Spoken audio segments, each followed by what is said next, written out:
Hay una frase que dice ¿cómo se llama? Shifu, algo así, de una caricatura, que dice, pero me gusta mucho porque tiene mucho sentido en este contexto. Y él nos dice, si solo haces lo que ya sabes hacer, no vas a llegar a ser más de lo que eres hoy. Entonces, tiene mucho sentido, como les comentaba, en el contexto de la agilidad, porque implica un reto, ¿no? Evidentemente implica un reto, implica un cambio de paradigma, una forma diferente de hacer las cosas, y eso, pues, evidentemente significa un cambio, y el cambio no es fácil. El cambio nos duele, el cambio muchas veces nos resistimos de manera natural, es incluso un método de defensa, ¿no? Hay veces que seguimos buscar haciendo las cosas como las sabemos hacer, sin darnos cuenta a lo mejor que nuestro contexto, nuestro entorno está cambiando. Entonces, quise compartir esto con ustedes porque me parece que es bastante revelador con respecto a lo que vamos a estar platicando los próximos minutos y dejarla por ahí para reflexión. Un poco el propósito de estos próximos minutos que estaremos juntos es hablar de la mentalidad ágil, cuáles son sus valores, sus principios, tener un entendimiento más claro dentro del contexto de dónde viene, hacia dónde va, para qué se puede usar, ¿no? En qué contextos organizacionales, cuándo podemos seleccionar este enfoque y tener mayor éxito y no solamente usarlo para todo porque está de moda, entre otras cosas. Y también darles algunos insights, algunos elementos que hemos experimentado en la vida real, de cuándo se puede usar, cuándo no se puede usar, cuáles son aquellos aspectos en donde se nos puede prender alguna alarma, ¿no? Como decir, oye, esto tiene algún problema, ¿no? Tenemos que actuar, tenemos que llevar a cabo alguna acción preventiva o correctiva. Entonces, aquí es donde podemos seguir también platicando más a detalle más adelante.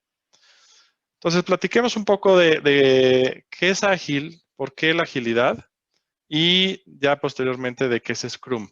Es muy importante tener en mente, antes de iniciar, que Scrum es solamente uno de tantos sabores que existen en las prácticas ágiles.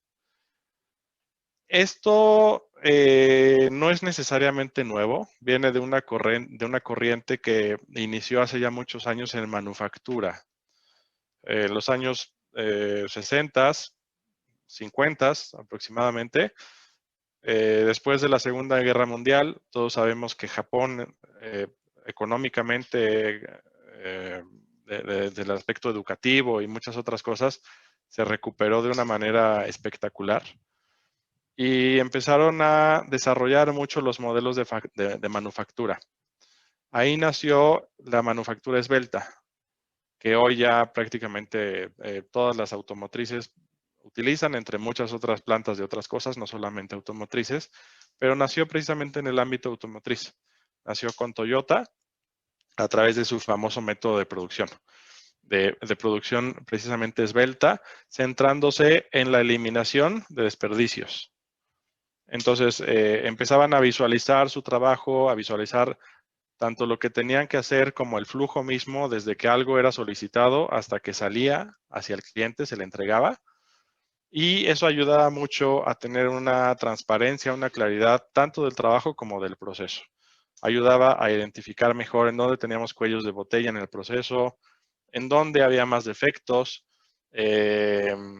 Y bueno, combinado con otras prácticas como Just in Time, por ejemplo, empezaban a eliminar inventarios, pero todo esto está debajo de la filosofía Lean, ¿vale? Es un tema muy interesante que podemos platicar mucho, pero bueno, no es propiamente el tema ahorita de la sesión. Entonces, quien quiere investigar un poco más de dónde viene todo esto, viene precisamente de ahí, de la manufactura esbelta que nació en Japón y poco a poco se fue familiarizando y después siendo aplicada no solamente en la creación de productos tangibles como vehículos en ese caso, sino también de intangibles, como puede ser el software, por ejemplo. Y ahora ya está llegando a más ámbitos de negocio. Vamos a ver este video. Debería de escucharse el audio. Por favor, si por algún motivo no se escucha, me indican. y lo revisamos, ¿vale? Le voy a poner play. Habitantes, algo está cambiando. Perdón. Spotify está fundiendo a las discográficas. Netflix hizo que ya casi no queden videoclubes y que vaya mucha menos gente al cine. Booking tiene en jaque a las agencias de turismo. Google inutilizó a las páginas amarillas. Airbnb está atemorizando a los dueños de los hoteles. WhatsApp amenaza a operadores de telefonía fija y celular. Las redes sociales a los medios de comunicación. Uber a los taxistas. OLX está acabando con los avisos clasificados. Los smartphones condenaron a las casas de fotografía. Zipcar hace la vida imposible a las compañías de alquiler de vehículos. Tesla pone en duda el futuro de las automotrices. El email complicó a los correos postales. Waze acabó con los GPS. Original y Nubank amenazan al sistema bancario tradicional. La nube hace cada vez más inútiles a los pendrives. YouTube pone en riesgo a las empresas de televisión. Facebook está matando a los portales de contenido. Tinder y similares quitan mercado a las discotecas. Wikipedia mató a los diccionarios y enciclopedias. ¿Cuánto tiempo crees que va a durar tu empleo en su forma actual? ¿Y quieres seguir viviendo como vivías hace 10 años? Te sugiero que te reinventes diariamente para continuar en este juego llamado vida. Siempre yendo para adelante. No porque detrás venga gente, sino porque ya hay mucha gente delante de nosotros que nos lleva ventaja. Pues para muchas empresas la pandemia fue así como que la patadita, ¿no? Para ya terminarlos de aventar al abismo. Entonces nos ha obligado de alguna manera a cambiar la manera para las empresas, a cambiar la forma como entregamos nuestros bienes o servicios a los clientes. Antes ya era bastante marcado, ¿no? Y tenía esa tendencia. Ahora se ha acelerado muchísimo. Bien dicen por ahí los chistes en redes sociales y demás que el mayor impulsor de la transformación digital ha sido precisamente el COVID, ¿no? Y justo en este sentido, pues sí, ya hoy no imaginamos la vida sin Netflix, sin Uber, por ejemplo, cosas que a lo mejor hace 10 años, 20 años eran impensables, parecían casi de ciencia ficción. Y si nos ponemos a pensar viéndolo en retrospectiva, es un cambio fuertísimo con respecto a cómo vivieron generaciones anteriores, ¿no? Nuestros padres, nuestros abuelos, nunca vieron o nunca sufrieron un cambio tan grande en la forma cómo trabajamos, cómo nos relacionamos y cómo llevamos a cabo nuestras actividades, en la que hace que incluso podamos estar teniendo esta conferencia ahora mismo. Los métodos ágiles han tenido muchísimo auge porque nos permiten con mayor facilidad adaptarnos a esos cambios de nuestro entorno. O sea, realmente viéndolo desde el punto de vista estratégico, lejos de que ser ágil suena muy bonito y es una palabra que vende y como dice un amigo suena sexy, no solamente es una moda y es eso que suena bien, ¿no? Sino realmente el valor que tiene es el poder adaptarnos a esos cambios que tiene el entorno, de manera que no pongamos todos los huevos en una misma canasta para desarrollar un proyecto en el que enfrasquemos o dediquemos muchos recursos y mucho talento, mucha gente, dinero, maquinaria, equipo, etcétera, lo que tenga que ver, y arriesguemos, ¿no? Por algo que en un año puede ser ya obsoleto. Eso a lo mejor funcionaba hace 15, 20 años o antes, ¿no? Pero han cambiado las cosas muchísimo. Y ahora la tecnología y principalmente el software es el principal habilitador para cambiar los modelos de negocio. Lo vivimos ya con estas empresas que vimos, con los bancos, o sea, ya nadie de nosotros queremos ir a una sucursal bancaria a hacer una operación, no queremos hacer filas. Después de ya vivir prácticamente en home office, muchos ya no queremos regresar a oficina. En fin, ha sido un cambio fuerte, ¿no? Entonces, ahora más que nunca tiene sentido Esto no significa que sea la panacea y que sea la solución para todo. Ahorita vamos a hablar un poquito de ello. Pero sí es un método que está teniendo bastante auge precisamente por esta flexibilidad que tiene principalmente a los cambios, a entregar valor de manera rápida y sostenible. Entonces, un debate que a mí creo que hay que llevarlo con responsabilidad es este famoso waterfall o predictivo. Ese es el nombre correcto, predictivo versus ágil. Ya sea ágil, puede ser Scrum, puede ser Kanban, puede ser Extreme Programming, puede ser muchos otros métodos ágiles que existen. Scrum ciertamente es el más conocido, el más famoso, por lo menos en México, pero hay otros que también están creciendo bastante fuerte. Más adelante les comparto una estadística de esto. Entonces, ¿qué ocurre en los proyectos cuando seleccionamos un modelo de cómo gestionarlos? Cuando trabajamos con un proyecto en el cual estamos en un entorno ciertamente estable, ¿no? Es decir, sabemos lo que necesitamos hacer, el cliente sabe exactamente lo que necesita o si no exactamente, por lo menos lo podemos definir con un buen nivel de precisión y sabemos cómo hacerlo, entonces caemos en este cuadrante que está acá de este lado en la gráfica que estamos viendo aquí en pantalla. Este de aquí que estamos viendo se llama modelo de complejidad de Stacy. Y resulta muy útil para poder identificar cuál modelo de gestión o cuál enfoque de gestión vamos a seleccionar para nuestro proyecto. Si nosotros decimos, tenemos un bajo grado de incertidumbre técnica, es decir, sabemos cómo hacerlo, y un bajo grado de incertidumbre en requerimientos, es decir, sabemos qué hacer, caemos aquí, en esta parte del modelo de complejidad de Stacy. Se habla de un entorno sencillo, lo cual no significa fácil. ¿Sí? Eso es muy importante dejarlo claro. Construir un aeropuerto, un hospital, etcétera, es un proyecto grande, complejo en todos los sentidos, ¿no? Pero desde el punto de vista de gestión, podemos decir que es sencillo porque podemos saber con buen nivel de certidumbre lo que vamos a tener al final y sabemos cómo hacerlo, porque ya tenemos la técnica, la herramienta, el conocimiento, etcétera. Entonces podemos hacer maquetas físicas, podemos hacer renders, podemos hacer modelos, prototipos, y de esa forma definimos con buena certidumbre qué es lo que vamos a entregar al cliente al final de cierto periodo. Con base en eso, establecemos un plan para llegar a ese objetivo. En construcción es bastante común este enfoque porque con buen nivel de certidumbre podemos entrevistarnos con el cliente y decirle, bueno, quiero una casa con 2 recámaras, con este tipo de acabados, que tenga jardín, que tenga tantos metros cuadrados de construcción, etcétera. Entonces ya hacemos prototipos, lo vemos con el cliente, hacemos un presupuesto, hacemos un plan de obra, de todo lo que tiene que ver alrededor, gestión de proveedores, etcétera, y podemos predecir con cierto nivel de confianza bastante bueno, ¿no? Podríamos decir.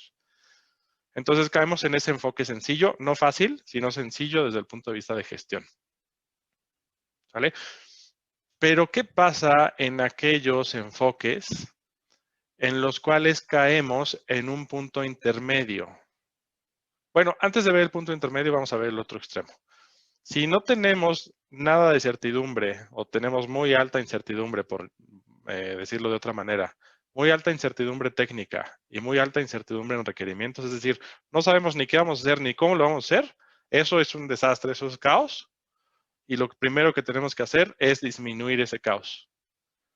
Es entrevistarnos con el cliente, investigar más a fondo, ver qué tecnología podemos usar, reducir eso, porque hay ningún enfoque prácticamente nos puede ser de utilidad. Entonces, eso es puro riesgo, ¿no? El riesgo es incertidumbre.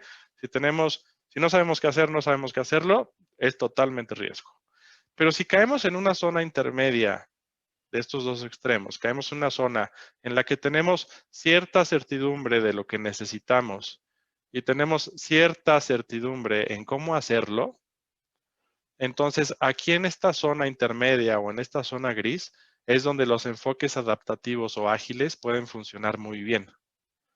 ¿Por qué? Porque nos permiten generar un entregable en un plazo más corto, a lo mejor sin toda la funcionalidad que deseamos o que buscamos, pero que nos permite validar una hipótesis de negocio a lo mejor. Si queremos, por ejemplo, sacar un producto nuevo al mercado y lo quisiéramos llevar a cabo con el enfoque predictivo tradicional, sería, ya saben, nos reunimos con el cliente nos da su lista Santa Claus de lo que quiere obtener, y entonces vamos y ponemos a trabajar el equipo, hacemos uso de los recursos, después de 6 meses, un año, lo que sea, vamos con el cliente y se lo entregamos.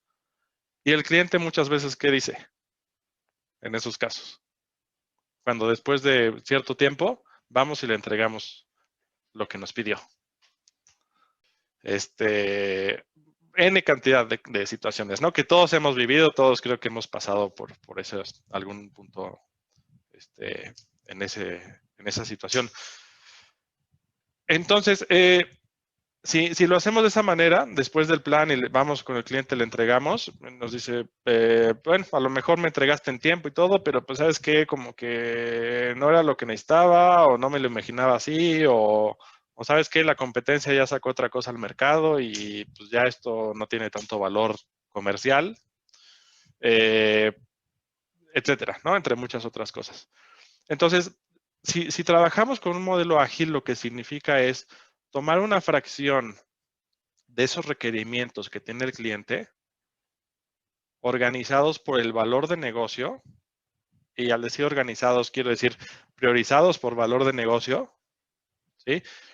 Y empezamos a construir un producto de manera iterativa e incremental, en el cual en cortos periodos de tiempo, llamadas iteraciones, o en Scrum llamadas sprints, vamos generando esos incrementos y vamos creando un producto que a lo mejor en una primera, en una primera iteración o una primera entrega está inacabado, ¿no? Simplemente sea un bosquejo, sea algo muy básico, muy elemental, pero que por lo menos podemos empezar a validar, podemos empezar a ver si al cliente le hace sentido, le funciona o no le funciona.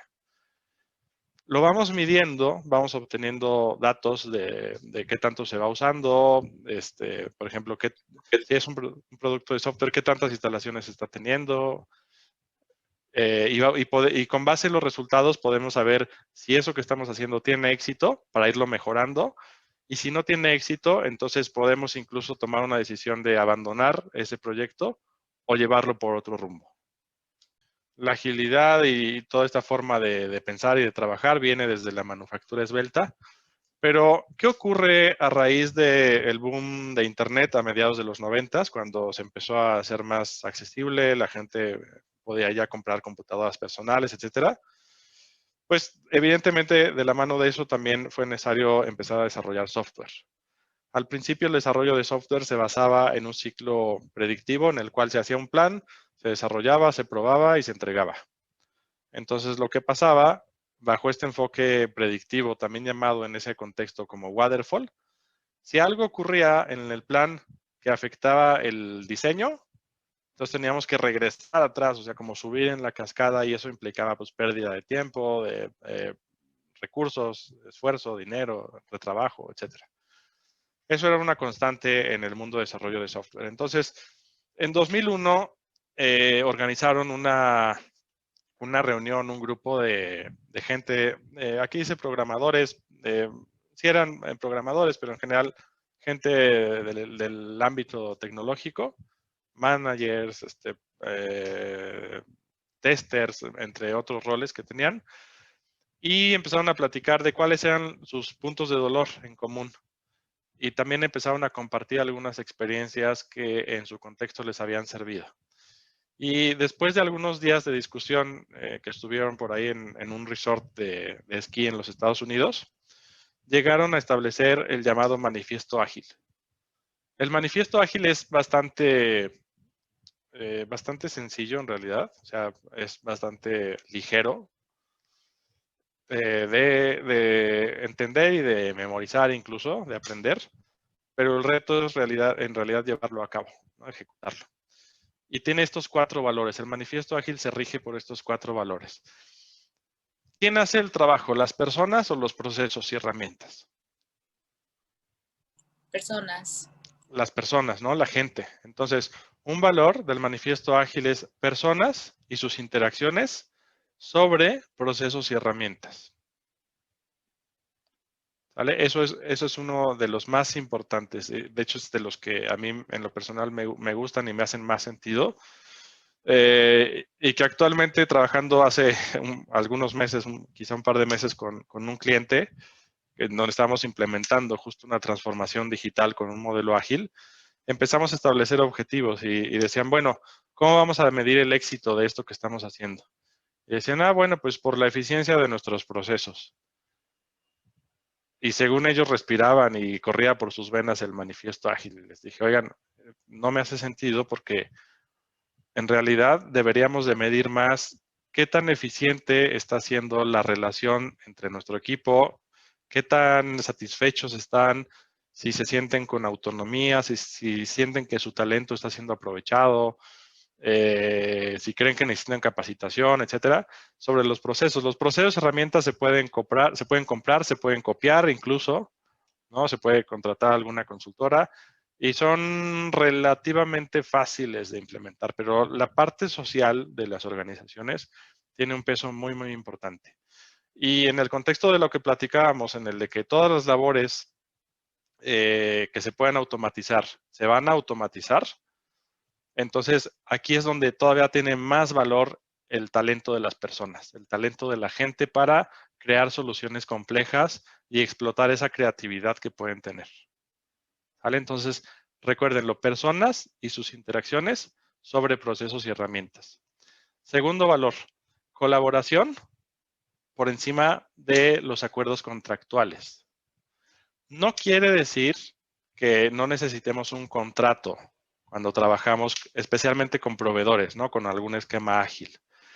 Pero dado lo que ya platicamos hace unos momentos, que no podemos o difícilmente podemos establecer un plan a largo plazo, entonces se vuelve prácticamente imposible crear un contrato en el que establezcamos entregables a 6 meses, 1 año, 2 años o más incluso, ¿no? Entonces aquí es más importante sí tener un contrato que asegure y que rija la relación entre las partes, que establezca cómo va a ser eso, pero que poco a poco vayamos, conforme vamos colaborando con el cliente, conociendo sus expectativas, sus necesidades, creando adendums o creando cosas más específicas de acuerdo a ese contrato marco que rige esa relación entre las partes. Tercero, software funcionando sobre documentación extensiva. ¿Qué quiere decir? La documentación per se no nos da ningún valor. Lo que realmente nos da valor es el software funcional. Habla de software porque evidentemente en el contexto que estamos hablando eran programadores, ¿no? Pero podemos hablar más que de software, podemos hablar de productos funcionando, ya sea un producto tangible o intangible. ¿Sale? Entonces, producto funcional sobre la documentación. Ojo, no significa que no debemos documentar, pero como decíamos, la documentación per se no da ningún valor. Entonces, documentar lo mínimo indispensable, porque si no, pues muchas veces se vuelve un documento en el que dedicamos muchas horas de esfuerzo, tiempo y por lo tanto dinero, pues a lo mejor en cosas que a veces nadie ni siquiera revisa, ¿no? Si la documentación es un requisito, es un requerimiento por normativa, por contrato, por lo que sea, eso no es negociable, se tiene que hacer. Pero si no, entonces lo mínimo indispensable es lo que se debería de considerar ahí en ese contexto. Y cuarto, los cambios, la aceptación a los cambios por encima de seguir al plano. Que eso, bueno, va muy de la mano de lo que ya platicábamos. Y algo muy importante aquí, no significa que lo que tenemos abajo de estos 4 elementos, los procesos, los contratos, la documentación y el plan, no significa que eso no lo valoramos. Eso es importante, desde luego que es importante. Pero le damos mayor importancia y valoramos más lo que está arriba, a las personas, a la colaboración, a la entrega de algo funcional, de un producto funcional y a la flexibilidad a los cambios. ¿Vale? Esto, o sea, en estos 4 valores, entendiéndolos y aplicándolos, obviamente, tenemos ya un gran paso si ustedes lo que buscan es certificarse en algún tema ágil, sea Scrum, sea Product Owner, sea Kanban, cualquier otro. ¿Vale? Lo primero es entender esto, entender ese mindset, esta forma de pensar, Y ya después lo demás, realmente la agilidad en teoría es sencilla. O sea, en términos de, digamos, teóricos, de conceptos, de herramientas, es bastante sencillo. El verdadero reto de estos métodos ágiles, como seguramente se podrán imaginar, es echarlo a andar, ¿no? Llegar a las organizaciones y hacer ese cambio. Porque viene todo el cambio de cultura, de forma de pensar, de cómo creamos las soluciones. Y bueno, pues ahí está precisamente el chiste de todo esto. Entonces, Scrum es un framework, no es una metodología, es un framework, es un método de trabajo en el cual la gente puede irse adaptando al entorno para resolver problemas complejos, aprovechando la creatividad y todo ese talento que tiene la gente para ir pues justo resolviendo las cosas como se van presentando sobre la marcha, de manera similar a como lo hacen los deportistas en el campo, ¿vale? Y aquí el objetivo, así como para los jugadores, es anotar puntos. Aquí el objetivo es la entrega de valor. Es algo muy importante para lo cual en Scrum existe un rol específico que es el que platicábamos antes del descanso y es el Product Owner.